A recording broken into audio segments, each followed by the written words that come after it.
I, 17 at the time, was with my immediate and extended family in Cozumel, Mexico, in 2017. On the way to the airport we passed through a forest. We drove past a pickup truck stopped on the side of the road with its hazards on. As we drove up you could see a person lying behind the car as if to work on it, but it looked like they were face down and their body was in a very awkward position, which struck me as weird. As we rolled past there were two more people lying in the road, one in front of the van, one to the side. All three dead. My little sister, 11 at the time, started screaming her head off. My mom was on the other side of the van and didn't notice the bodies somehow, and just started going, "What? What's wrong?" The cabbie accelerated enough to get us the fuck out of there but not enough to panic half of my oblivious family.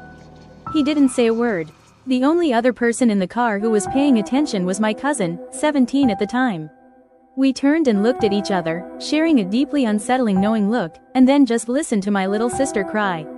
When we landed back in the US, my cousin and I were sitting in silence waiting to deboard.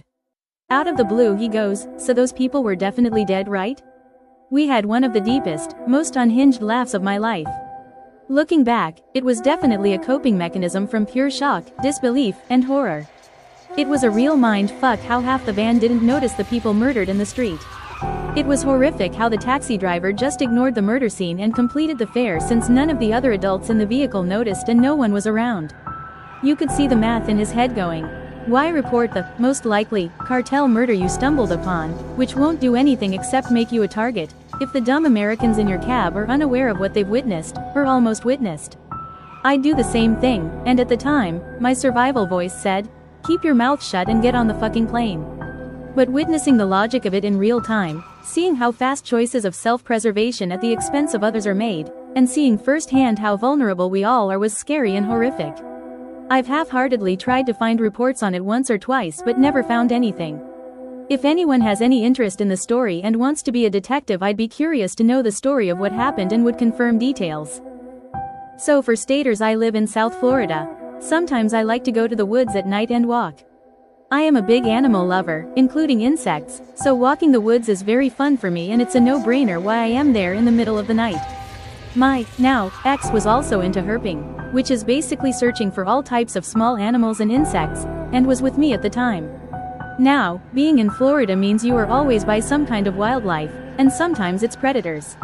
Obviously we are known for gators, but what a lot of people don't realize is we also have things like bears, panthers, bobcats, etc. Because of this I always go prepared. Flashlights, first aid kits, and I carry a small handgun on my side.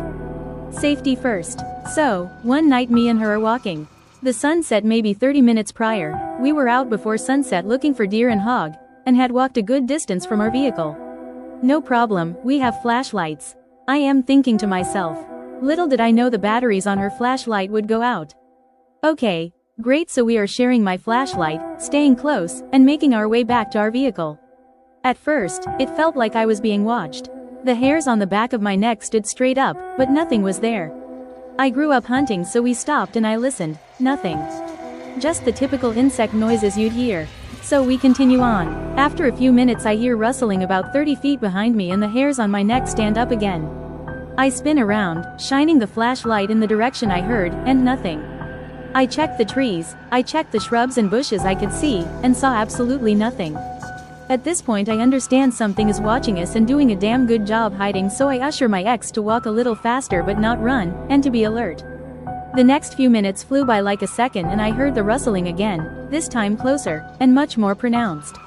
I unholstered my weapon and spun around, nothing. I grabbed her and pulled her to my back, and continued scanning the immediate area and saw literally nothing.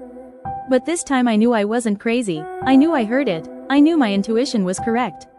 By this point we are not far from the car, maybe a half-mile give or take, so I tell her on my count we run. I counted to 3 and we both took off at full speed. And that's when it happened. I heard it clear as day, a loud grr, like from a bobcat or panther, and something bursting through palm fronds, bushes, and anything else in its way trying to chase us. We full-blown ran non-stop to the car, fumbling to get in, relieved and shocked all at the same time when we finally managed to close the doors behind us. I've swam with sharks the size of small cars, I've hand-fed 10+ foot gators, I've done over 170 miles per hour on a motorcycle, and none of these things scared me nearly as much. The feeling of being hunted and never seeing the predator was a feeling I never want to have again.